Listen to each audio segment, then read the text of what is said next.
Bonjour. Alors, nous allons attaquer le chapitre 16 de Jean. Alors, Jésus commence par déjà un avertissement. Il dit aux apôtres, attention, vous allez avoir quelques petits soucis.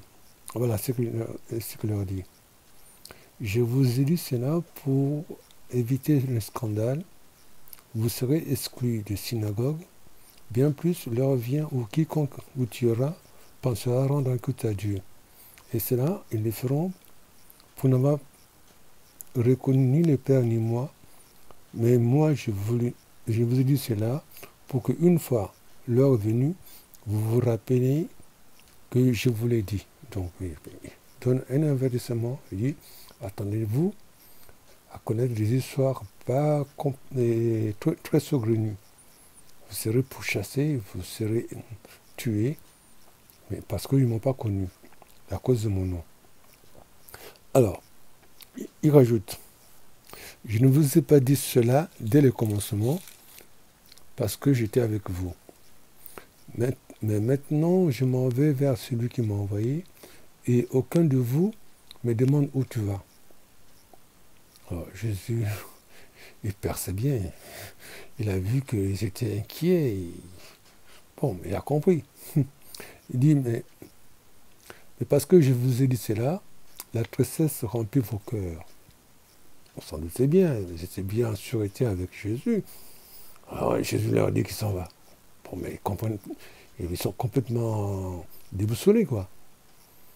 Alors, il rajoute, cependant, je vous dis la vérité, c'est votre intérêt que je parte, car si je ne pars pas, le Paraclet ne viendra pas vers vous. Oh, ça, c'est compliqué quand même. Hein. Si je ne pars pas, le Paraclet ne viendra pas.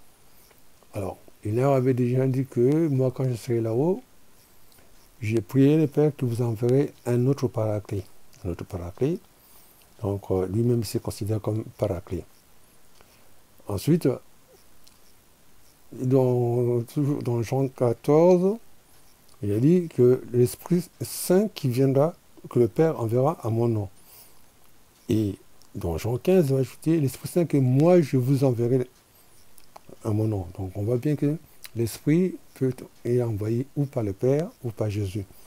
C'est le même esprit, c'est l'esprit commun. C'est l'esprit qui possède du Père et du Fils. Donc déjà, il faut déjà situer cela. Alors maintenant, il leur dit, si je pars, je vous l'enverrai. Alors si je vous l'envoie, lui, une fois venu, il établira la culpabilité du monde en fait de péché, en fait de justice et en fait de jugement. De péché parce qu'il ne croit pas en moi. Je vous rappelle que nous avons vu dans Jean 15, il disait que moi je suis venu, ils ne m'ont pas reconnu, ils m'ont haï. Si je leur avais montré les œuvres, hein, qui viennent de mon Père, ils auraient raison. Mais ils n'ont pas voulu voir même les œuvres que j'ai faites de la part de mon Père. Donc, ce sont vraiment les péchés. Ils sont condamnés. Ensuite, il dit, en fait de justice et en fait de jugement. Alors, il rajoute, des péchés parce qu'ils ne croient pas en moi. Oui, ils n'ont pas cru en moi. Alors, l'Esprit Saint, en fait,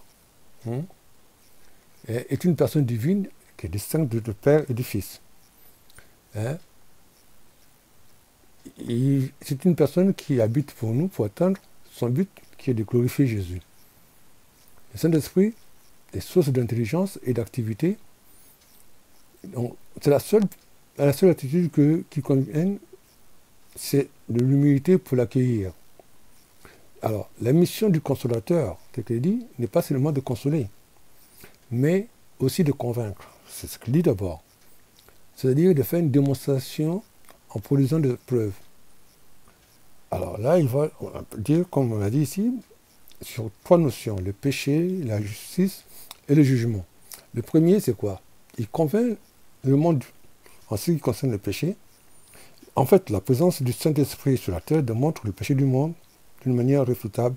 C'est précisément parce que les hommes ont rejeté le Christ que le Saint-Esprit est envoyé.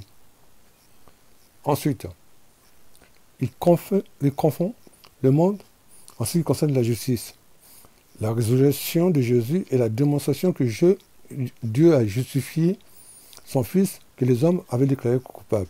Rappelons-nous de ce que Pierre va dire le jour de la Pentecôte. Cet homme juste que vous avez condamné à mort, Dieu l'a ressuscité. Il l'a ressuscité, il l'a fait Seigneur et Sauveur. Donc, voilà. Donc, les hommes l'ont condamné, mais Dieu l'a justifié. Et si on voit bien que la justice n'est pas de ce monde, parce que si la justice était de ce monde, Jésus ne serait pas condamné. Il ne serait pas monté au ciel. D'où il a été envahi. Bon. Il est parti au ciel, justement, et il nous a envoyé l'Esprit Saint pour que ceux qui ont cru en lui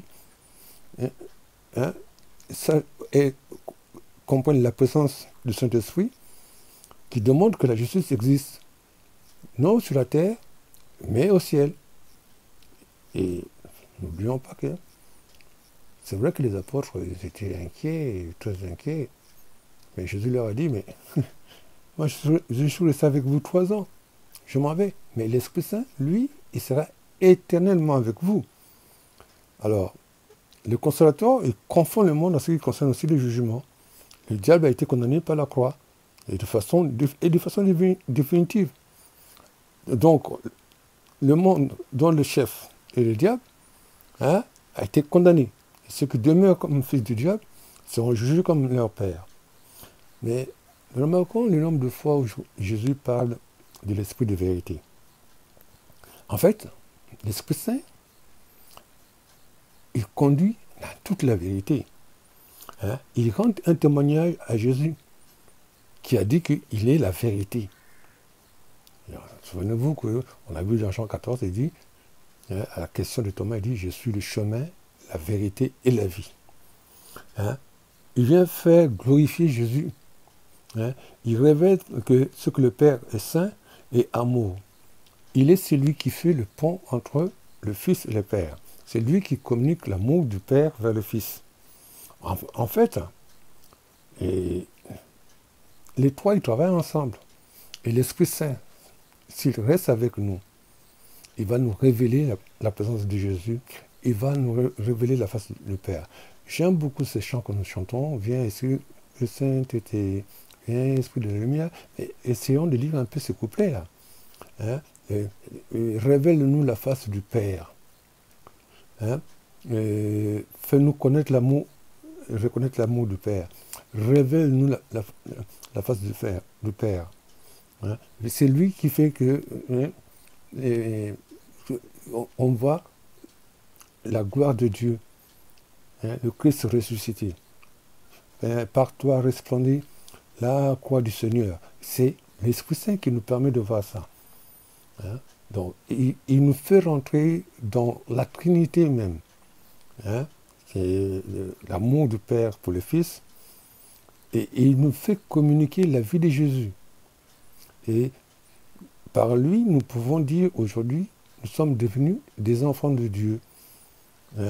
Nous rentrons vraiment à l'intérieur même de la communauté. Et nous pouvons dire à notre Père, Abba Père.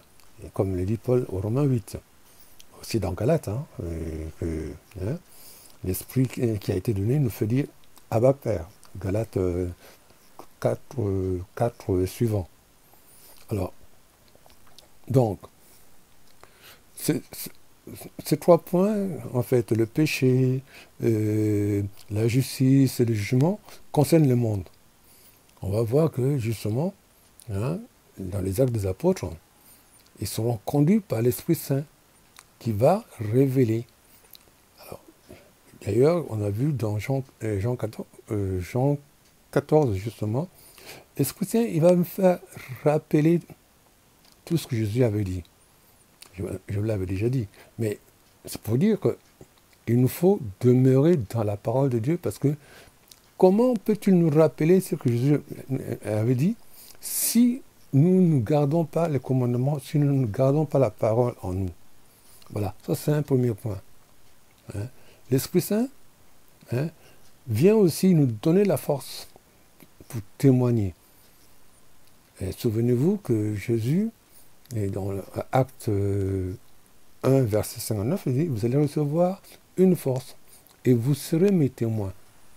Mais puis ensuite aussi au niveau des apôtres, lorsqu'ils annonçaient la parole de Dieu, ce n'était pas la force des apôtres, mais c'est l'Esprit Saint qui agissait en eux. Et c'est lui qui allait toucher les personnes par rapport à la parole. Ce n'est pas la force du prédicateur, mais c'est l'Esprit Saint qui allait visiter les personnes qui ont été rencontrées. Il est la source qui donne la vie. Dans le credo, nous disons qu'il donne la vie. Alors que Dieu nous bénisse, pas à pas. On va continuer ce chapitre parce qu'il y a encore des choses à dire. Amen. À bientôt. Alléluia.